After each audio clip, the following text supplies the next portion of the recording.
Hello, welcome to That's How We Do. In today's video, we're going to be looking at the Whirlwind C4 e-bike and we're going to be changing the front light. For this section, we're going to look at replacing the front light on the bike. The cable has two connectors at the end, but we're going to be looking at connector with label number 5. For this exercise, we're going to need the Allen key, and we're also going to have an adjustable spanner. We've got the Phillips screwdriver there to open up the central control panel area afterwards. So we're going to take the adjustable spanner and put it just behind the front section. And we're going to put the Allen key in at the front. The adjustable spanner is just holding the bolt in place as we loosen the Allen key. As you can see, the light has started to tilt and the bolt has come loose. So now we just take the bolt out of the back. The light is attached to a little metal component to hold the light in place, so we just remove that, and then you see we have the light there and the bolt also. And the light is attached to a cable which runs underneath the bike to the control box area here. There are clips along holding the cable in place, so we're going to have to unclip these if we want to remove the wire.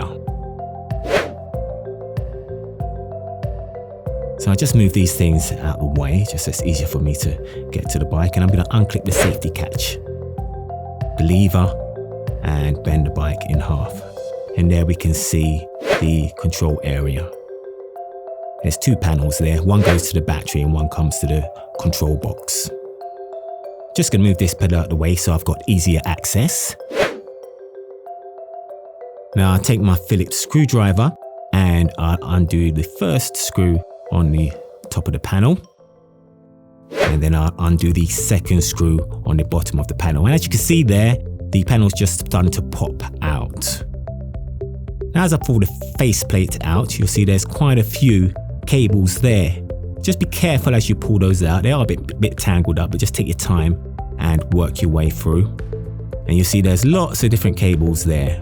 But on the actual original cable for the light, there is a label with number 5. So what you'll do is you'll match that up with the cable inside the bike. And what you'll see here is there's a hole where you'd actually feed the cable when you're actually replacing the cable which is damaged.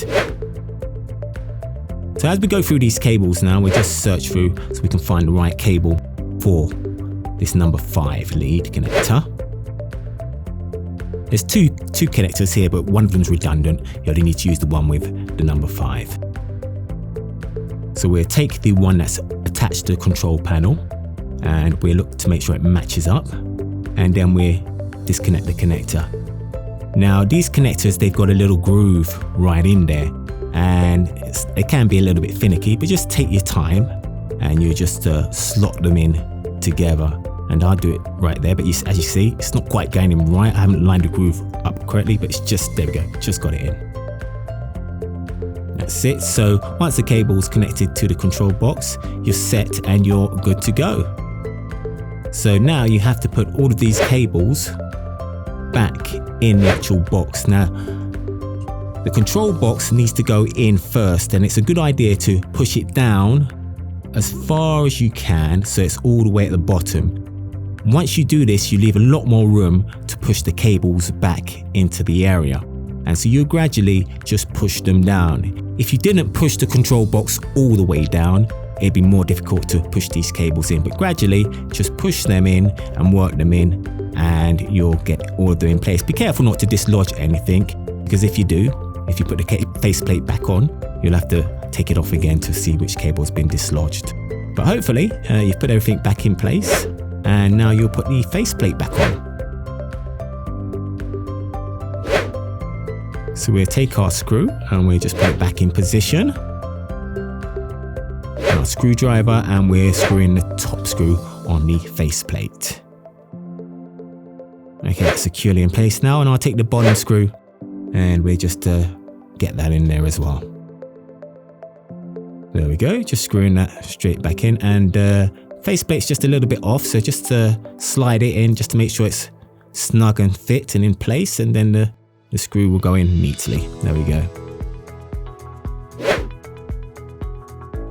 So now we can actually fold the bike back to its original position. There we go. Just move the pedal there, put the safety catch back in place.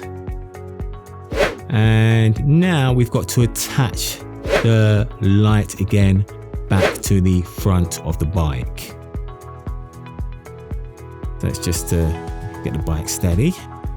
Sometimes it's good if you've got a second person there to help you, but you can always do this by yourself.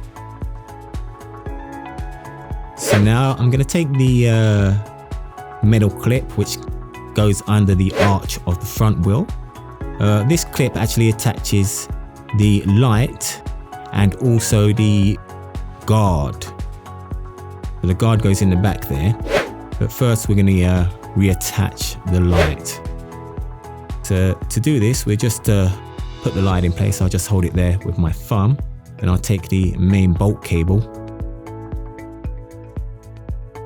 and I'll have to put it through the front of the clip and the light and the hole which is in the arch of the bike. Okay, and we just got to make sure it goes through that hole at the rear as well, because that's where we're going to be attaching our fastening bolt. That light will probably just stay loose until we've tightened it up, so it'll probably fall down in a moment, but let's just get this bolt in place. Oops, there we go, just drop the bolt there. Don't worry, these things happen. It's quite a finicky little job, so if you drop it, don't worry about it. Just pick the bolt back up and get yourself back into your position and screw it on. There you go, we're just screwing it on now. Just tighten it up a little bit with my hand as far as I can go there. And then I'll take the adjustable spanner, just tighten that on.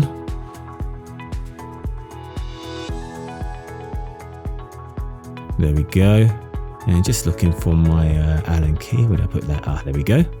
Let's get my Allen key and put that in the front and start tightening the nut. Just make sure the